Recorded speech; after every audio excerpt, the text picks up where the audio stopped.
Finally दोस्तों, महीनों war के बाद में अमेरिका और ईरान दोनों ही पीस डील साइन करने के लिए एग्री हो गए हैं और मिडिल ईस्ट में एक खुशी की लहर है कि हाँ भाई, अब एक वॉर से राहत मिलेगी। इंडिया में भी काफ़ी खुशी की लहर देखी जा सकती है, क्योंकि हमारा जो स्टेक है एलपीजी हो, क्रूड ऑयल हो और सीएनजी हो, बहुत सारी चीज़ों के लिए इंडिया जो है मिडिल ईस्ट पर डिपेंडेंट है, जिससे महंगाई भी इंडिया में देखी जा सकती है। तो इससे इंडिया को क्या फ़ायदा होने वाला है और एक्चुअल में ये डील जो है टेक प्लेस जो साइन हो भी पाएगी या नहीं। बट एक जो चीज़ वो इंडिया के लिए कंसर्निंग है वो ये कि पाकिस्तान का रिलेशन कुछ अमेरिका के साथ में ज़्यादा ही बढ़ता जा रहा है। जैसे आप देख सकते हैं कि यहाँ पे अमेरिका के प्रेसिडेंट ट्रंप ने ट्वीट किया है कि जो प्राइम मिनिस्टर और पाकिस्तान के अंडर में ये डील साइन की जाएगी। बट एक चीज़ जो उन्होंने बहुत ही क्लैरिफाई की है कि Iran can never have a nuclear weapon इस डील के बाद में। ओके, तो ये एक ट्रंप के लिए बहुत ही खुशी की लहर है, वो चेहरे पे आप देख भी सकते हैं। ये काफ़ी सारे ट्वीट आए हैं इसके बाद में कि डील साइन हो गई है, फ्राइडे को डील साइन होगी। 19 तारीख को ट्रंप ने भी ट्वीट किया है जिसमें उन्होंने कहा है कि Islamic Republic of Iran is now completely fully and congratulation to all. State of Hormuz को ओपन किया जाएगा इमीडिएट इफेक्ट के साथ में, रिमूवल ऑफ नावल ब्लॉकेड। इसके बाद में ट्रंप ने एक और ट्वीट किया जिसमें उन्होंने कहा है कि this great deal will bring peace and security to the whole region. ठीक है, many president have tried to make peace with Iran and all have failed before me. मतलब हमसे पहले जितने भी लीडर्स ने पीस लाने की कोशिश तो की, पर वो फेल हो गए। मिस्टर डोनाल्ड जे ट्रंप खुद अपने मुंह से खुद के ट्विटर हैंडल पे ट्वीट करके ये बात बोल रहे हैं। उनकी आदत भी है, खुद का क्रेडिट खुद ही लेते हैं वो, क्योंकि दूसरा कोई क्रेडिट दे देता नहीं है, तो भाई करना पड़ता है। Leaders of the region have failed for the first time found the leader president like me. ठीक है, कोई नहीं, achieve real peace, purpose of mind removal, oil will flow both side again for the region and the world. ठीक है भाई, आएगा। लेकिन जो एक चीज़ आपको वो यहाँ पे जानने चाहिए वो है 14 पॉइंट्स मेमोरेंडम ऑफ अंडरस्टैंडिंग। तो इस 14 पॉइंट्स में वो चीज़ें डाली गई हैं जिसमें दोनों देशों के बीच में एग्रीमेंट हुआ है। जैसे एक परमानेंट सीज फायर होगा इंक्लूडिंग लेबनान। बट ये लेबनान वाला जो है यहाँ पे अभी भी क्वेश्चन मार्क है, क्योंकि इजराइल जो है वो इस पीस डील के बाद में बिल्कुल भी खुश नहीं है। क्यों? क्योंकि इजराइल जो है लगातार वहाँ पे बॉम्बिंग कर रहा है और इजराइल का ये मानना है कि इस पीस डील के बाद में ईरान जो है डायरेक्टली हिजबुल्लाह को सपोर्ट करेगा, जो कि इजराइल के लिए ईरान जो है डायरेक्टली हिजबुल्लाह ग्रुप को सपोर्ट करेगा, जो कि इजराइल के लिए एक कंसर्निंग है। तो इस चीज़ को लेके इजराइल में कोई भी पार्टियां खुश नहीं हैं। दूसरी चीज़ जो है US commitment not to interfere. US कभी भी ईरान के इंटरनल अफेयर्स में इंटरफेयर नहीं करेगा। यूएस जो है नावल ब्लॉकेड वहाँ से हटाएगा, फोर्सेस भी अपनी हटाएगा। स्टेट ऑफ हॉर्मुज को रीओपन किया जाएगा विद इन 30 डेज।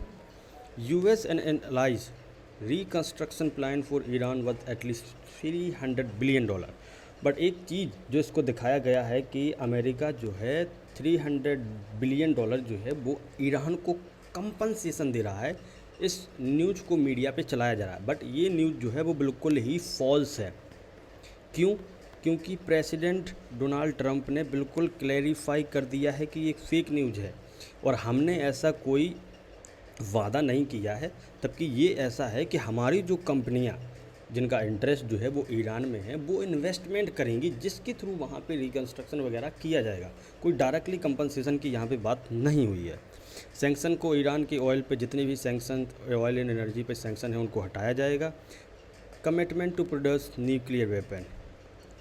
सबसे डील जो ईरान में बहुत सारी पॉलिटिकल पार्टीज़ और वो ईरान के लोग जो हैं वो खुश नहीं है, क्योंकि इस डील में ये भी साइन किया गया है कि ईरान जो है कभी भी न्यूक्लियर वेपन नहीं बनाएगी, जिसके लिए ये पूरा वॉर चल रहा था, जिसकी वजह से ये पूरा वॉर शुरू हुआ था, उसी पे फेल हो गए। तो ये अमेरिका का फेलियर है, अमेरिका की इसमें जीत हुई है या ईरान का फेलियर है, इस बात को अभी क्लैरिफाई भी करना बहुत मुश्किल है। क्योंकि ईरान जो है ऐसा होगा नहीं कि न्यूक्लियर वेपन नहीं बनाएगा, क्योंकि वो भाई सदियों से इस चीज़ में लगा हुआ है और ईरान के एग्जिस्टेंस के लिए मिडिल ईस्ट में न्यूक्लियर वेपन होना उसके पास में बहुत ज़रूरी है, वरना ऐसे ही वायलेट उसकी सॉवरेनिटी होती रहेगी। ठीक है, US commitment not to increase its forces in the region and to impose new sanctions। US कोई भी न्यू sanctions नहीं लगाएगा। Final negotiation will not begin before half of the Iran frozen funds are released। Iran oil sanctions are suspended and naval brigade। तो इस सब चीज़ों को sign करने के बाद में जो है ही डील साइन होगी। और जैसे मैंने बताया है कि ये न्यूज़ जो है $300 बिलियन वाली, ये बिल्कुल कम्प्लीटली फेक है और ट्रंप ने ये डिसमिस किया है, इसको क्लेम को पहले ही कर दिया है। बट एक चीज़ जो पीएम मोदी के लिए और हमारे इंडिया के लिए कंसर्निंग है वो ये कि जैसे इंडिया के लिए इसमें फ़ायदा क्या हो सकता है। इंडिया के लिए फ़ायदा ये है कि जो हमारा छाबहार पोर्ट का जो काम रुका हुआ है और जो हमारा इकोनॉमिक कॉरिडोर जो ईरान से अफ़गानिस्तान से होते हुए अमेरिका जाने वाला था, उसको हो सकता है कि ओपन किया जा सके। कम्प्लीटली हम कह नहीं सकते कुछ एग्जैक्टली कि हाँ ये हो ही जाएगा।